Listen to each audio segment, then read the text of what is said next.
Rodger Harvey speak with us this morning. He said he's taking one little piece of one of the two chapters and going to talk the entire time about that. He wouldn't tell me what the piece was. I think he was afraid I would leave. So thank you, Rodger. We're looking forward to what you have to say.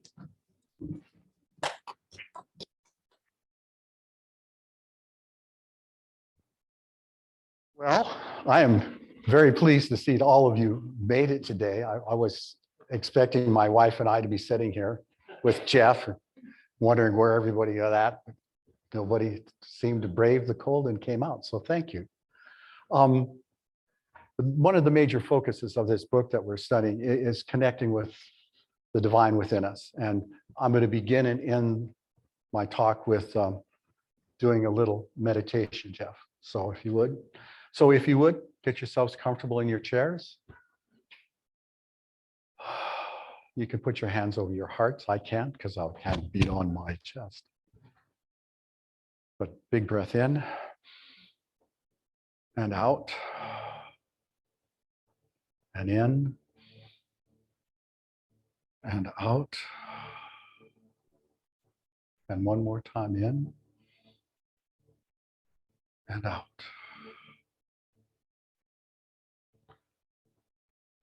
Beloved Christ within, open our hearts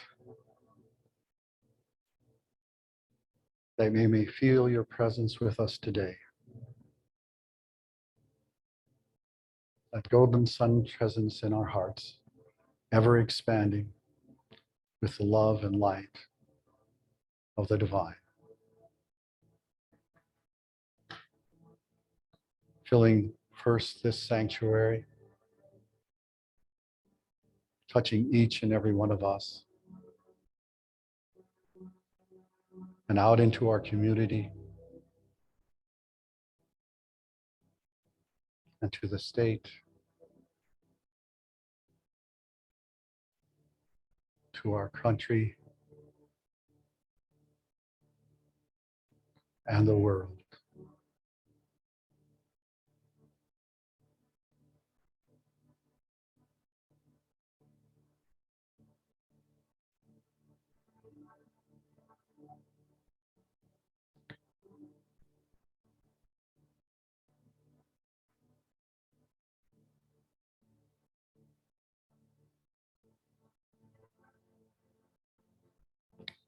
You look so pleasantly peaceful.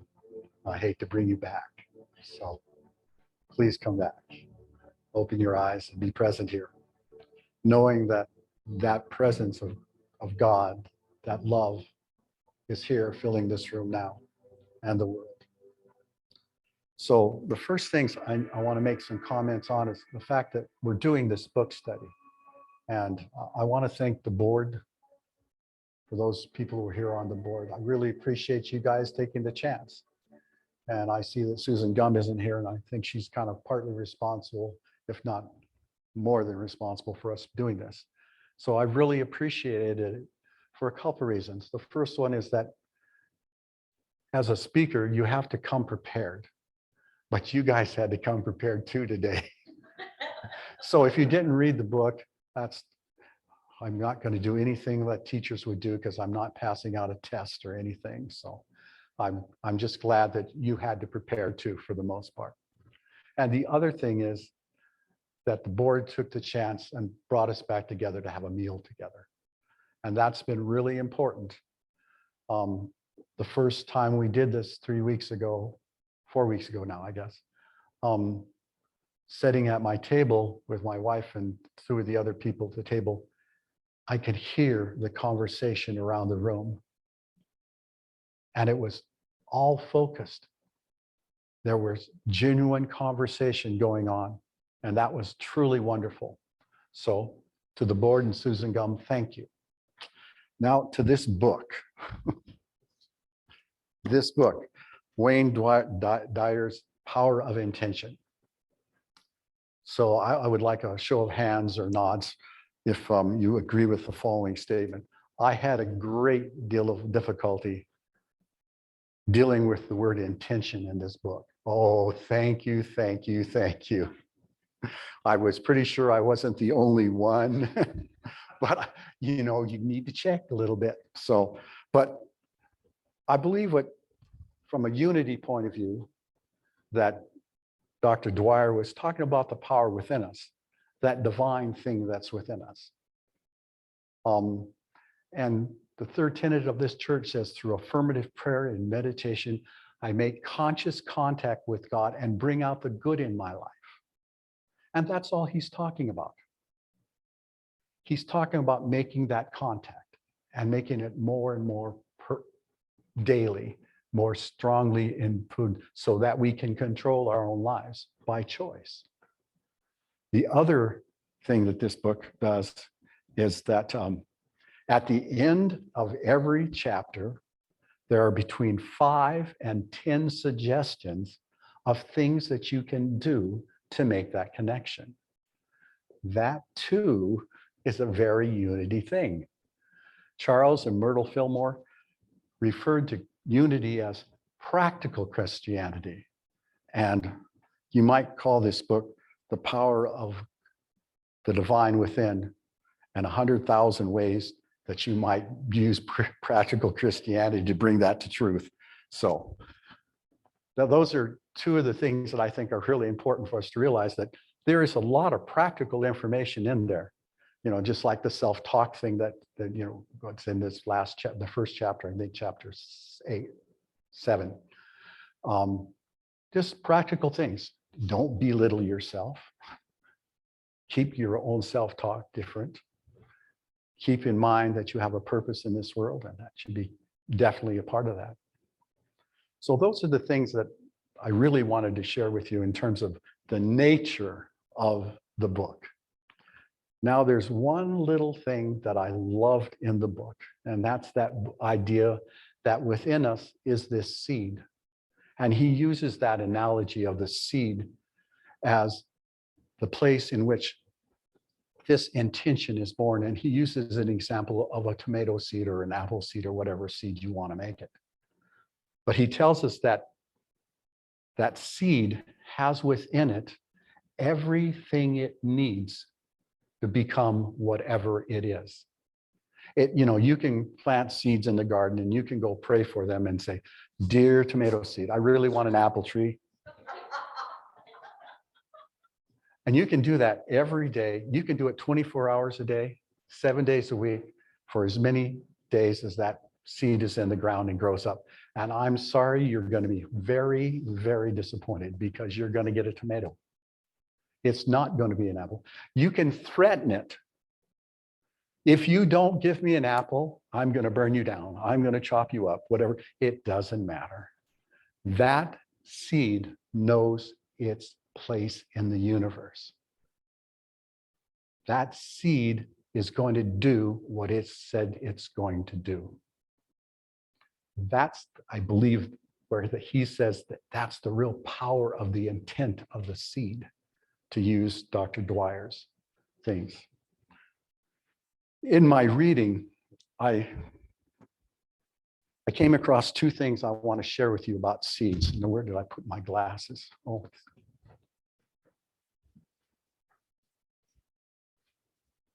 Miscue. So this is a book called The Book of Awakening by Mark Nepo or Nepo. It's it could be Nepo or Nepo. But on January 10th, this is one of those daily affirmation kind of meditation things. There's a reading, and it begins with a little story from the Talmud, which is a Jewish book of profound teachings, is from what I can get. That they have the Torah, but they also have this book that holds stories from other rabbis that have tried to help people out. And this story is called Akiba. When Akiba was on his deathbed, he moaned to his rabbi that he felt he was a failure. His rabbi moved closer and asked him, why? And Akiba confessed that he had not lived the life of Moses. The poor man began to cry, admitting that he fears God's judgment. At this, the rabbi leaned into his ear and whispered gently, God will not judge Akiba for not being Moses. God will judge Akiba for not being Akiba. Now, I know in unity, we don't look at judgment coming that way, but it's some truth in that who we are, the truth of who we are, is who we are. It isn't somebody else. It isn't somebody in the past. We aren't going to be judged for anything but who we are. Mr. Nepo goes on and says, we are born with only one obligation, to be completely who we are. That's very unity, isn't it? We are born with one obligation, to be completely who we are. Yet much of our time is spent comparing ourselves to others, dead or alive. This is encouraged and necessary in the pursuit of excellence. Yet a flower in its excellence does not yearn to be a fish, and the fish in its elegance does not long to be a tiger. But we humans find ourselves falling into the dream of another life, where we secretly aspire to the fortune or fame of people we don't even really know. We feel badly about ourselves, and we often trod on others' skins rather than understanding and caring for our own. I think that's pretty much what one of those two chapters we were supposed to read talks about, that we are truly trying to find out who we are and bring that into the world, and not letting it be some kind of false image of somebody else that we are not. It's really important. He finishes this daily reading this way. Of course, history is a humbling story of our misgotten implantations, and the truth is the corrective story of how we return to exactly who we are. And compassion, sweet compassion, is the never-ending story of how we embrace each other and forgive ourselves for not accepting our beautiful particular place in the fabric of all that is. Compassion, sweet compassion, is the never-ending story of how we embrace each other and ourselves, which I think, again, is something that Mr. Dwyer is talking about in that book. Constantly reminding ourselves that that silly self-talk that somebody told us, I don't smile. I don't know if you guys don't notice that, but I don't smile. I'm missing a tooth in the front of my head, and I'm horribly ashamed of that when I'm speaking. And it's a silly thing to do because it is not who I am. It's a hole in my head. and it really is not very important. For the truth of me is the inner part, the part that's truly Rodger, the part that I believe is compassionate and understanding and willing to help when I can.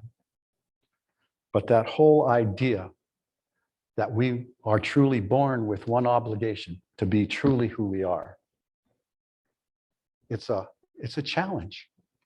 It's something that we struggle with every day. And all those little practical Christianity things in Mr. Dwyer's books are a way to get a handle on some of that stuff and open ourselves up to the truth of who we truly are. And in another talk several years ago now, I was supposed to talk on God's will. And I did lots and lots and lots and lots and lots of reading and trying to figure out what Charles Fillmore thought that God's will was for us. And I swear I found a place in some of his writings that said, the will of God is for us to know who we are, that we are divine children of God, heirs to the fortunes of the world, of the universe. You think I can find that when I need to? I couldn't. But I read and read and read and read, and I tried to find something, but I didn't, but I found something else. So this is what Charles Silver says on that idea of the seed. The image and likeness of our spiritual body is as thoroughly defined in us as in the tree in the acorn. I think that's an elegant way of saying it. I'm going to read it one more time. The image and likeness of our spiritual body is as thoroughly defined in us as the tree in the acorn. My little joking about threatening the seed and praying that the seed change is silly. It's silliness. Because inside that seed is a tree. Now, how in the heck do they get you think about an oak or a redwood tree, the seed is so insignificantly small, yet its intent, its power, the divine within it has a purpose for it. And unlike us, it does not get confused about what it is supposed to be. It just doesn't. That's the beauty of this analogy. Yet this seed is within us. Mr. Fillmore goes on. Does the acorn consult anything outside of itself as to how it should bring forth the tree? Listen, certainly not. That should be a big exclamation point with a happy face in front of that right after that. It doesn't have that on here, but he does say, certainly not. It simply rests in spirit and unfolds from moment to moment as moved by the impulse from within. So that seed does exactly what it's supposed to do, given the light and the moisture and the other things that it requires for growth. It grows. Doesn't look outside of itself, doesn't do anything else, doesn't listen to Rodger when he says, I want an apple. He goes on to say, exactly the same law is operating in bringing forth the God-man. In Charles's writing, the God-man refers to the Christ within. The exact same law operates in bringing forth the God-man.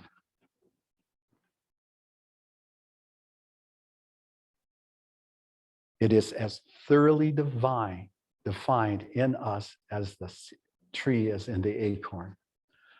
The Christ within us is as thoroughly defined as the tree in the acorn. Here's the part that's hard to swallow. It is in everyone, not just people at Unity, not just people in this country, not just people who believe similar things to we do. Doesn't matter about the political climate, doesn't matter about anything. Every man, woman, and child on this earth has the divine within them. That divine spark is meant to be brought forward into life, blessing the world with that love and understanding, with that compassion that is truly a part of each and every one of us. Mr. Fillmore goes on. The external striving, wandering will must stop. It's restless seeking without and repose at the center. And repose at the center. That's why I had us do the meditation at the beginning of this service. To repose at the center. To touch that thing that is truly deep inside of us. And I know there are people here that have meditated years longer than I have. They've known about meditation years longer than I have. And they are taking that step every day to bring that closer to themselves. Through affirmative prayer and meditation, I make conscious contact with God and bring out the good in my life. It's a daily practice. Hopefully, some days I'm better than others. Some days I'm not. but we do. We're in this process of trying to understand the depth and the meaning of that thing that is within us that makes us holy.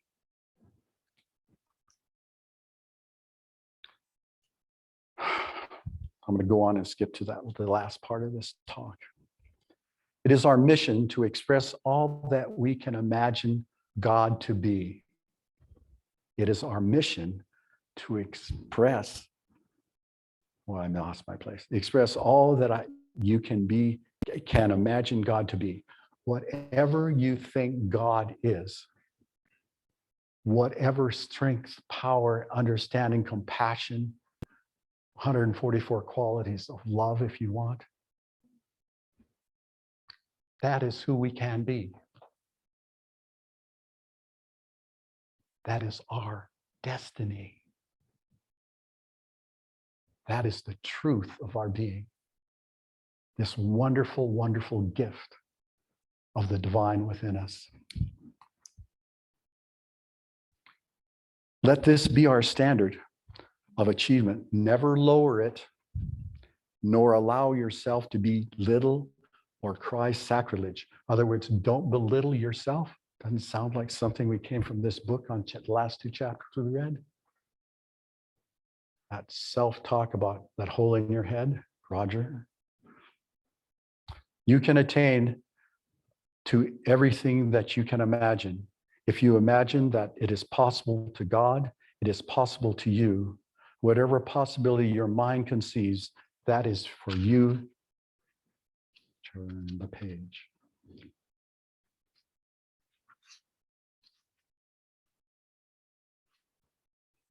To attain. This is the law. Let none belittle himself or dwarf the supremacy by trying to annul it. All things are mine, are thine, and thine are mine. And God is, and we are.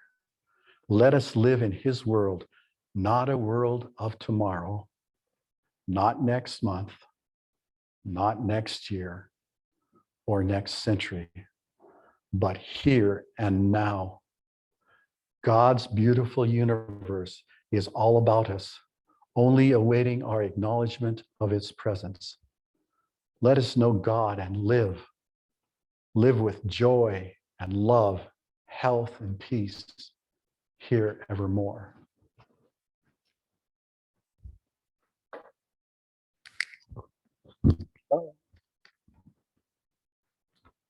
The divine within us, that seed is there, ever present in us, waiting for us to touch it in our meditation, in our prayers, in our spiritual practice, in the compassion we show strangers, in the compassion we show each other, in the gift of your time, your life. I've come to the conclusion in my life, the greatest gift we can give one another is to listen to us, to truly listen, to hear the story and not judge it. We are incredibly blessed. We are incredibly blessed with a world that is truly open and ready to give us everything we need. And our responsibility in this, that's a little bit maybe too strong a word, but that's the one that comes to mind. Our responsibility is to attend to the divine within us, to find that place in whatever way or practice you need to do for that to happen. And it is never going to be the same.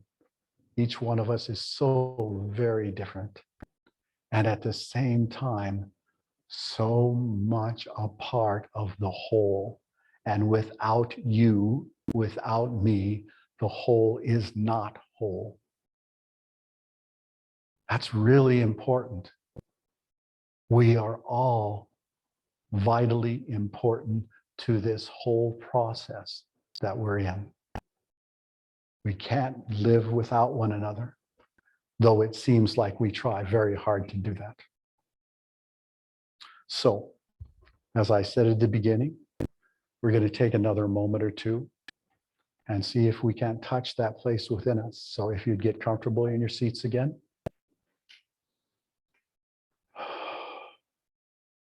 Close your eyes, put your hands on your hearts if you choose.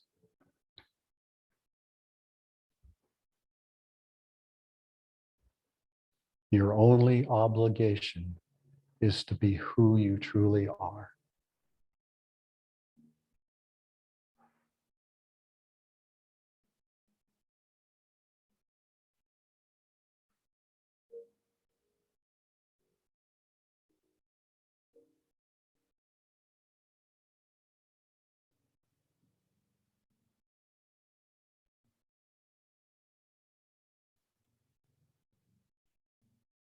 See the light within you,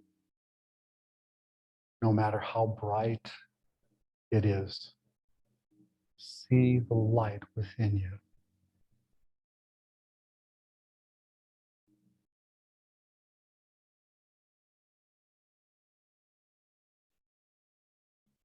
Send it your attention, your intention.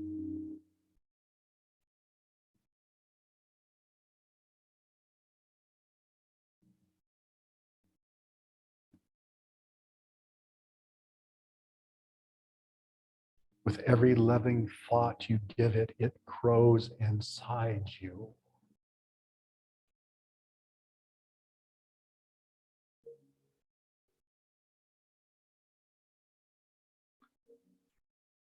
With every living expression of compassion you show yourselves, the world, and the rest of the people you encounter each day, it grows within you.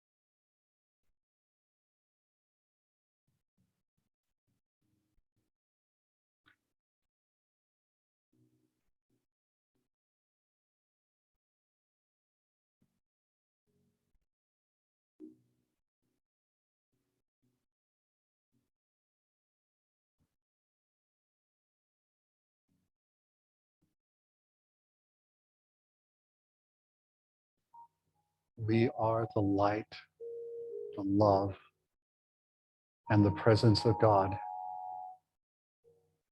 in this place right now.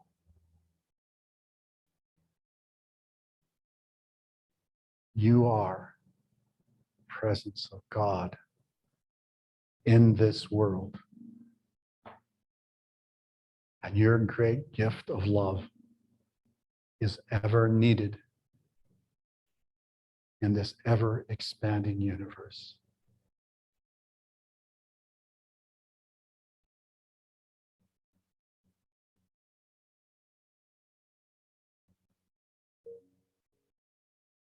Namaste.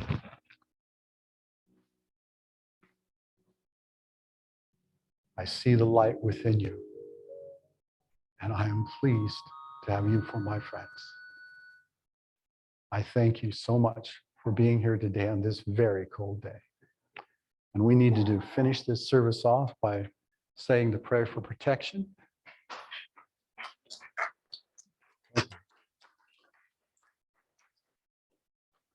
Together, the light of God surrounds us.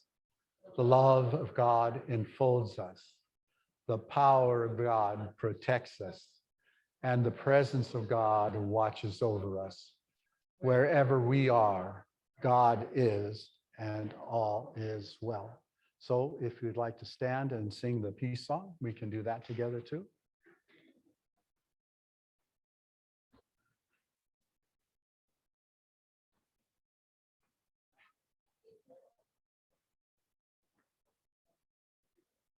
You're fine. You're fine. You can stay there if you'd like.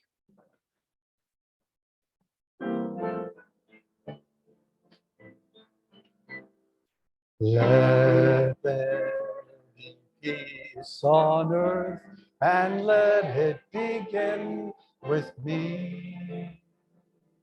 Let there be peace on earth, the peace that was meant to be. God as creator, gladly are we. Let us walk with each other in perfect harmony. Let peace begin with me. Let this be the moment now. With every step I take, let this be my joyous vow. To take each moment and live each moment in peace eternally. Let there be peace in earth, and let it begin with me. Oh, I want to remind us one more time of that one few words that Charles said when asked, did that seed ask anybody else for any information about what he was supposed to do? He said, certainly not. So when somebody gives you information about how you should behave, you can always remember to say, certainly not. And remember to have fun.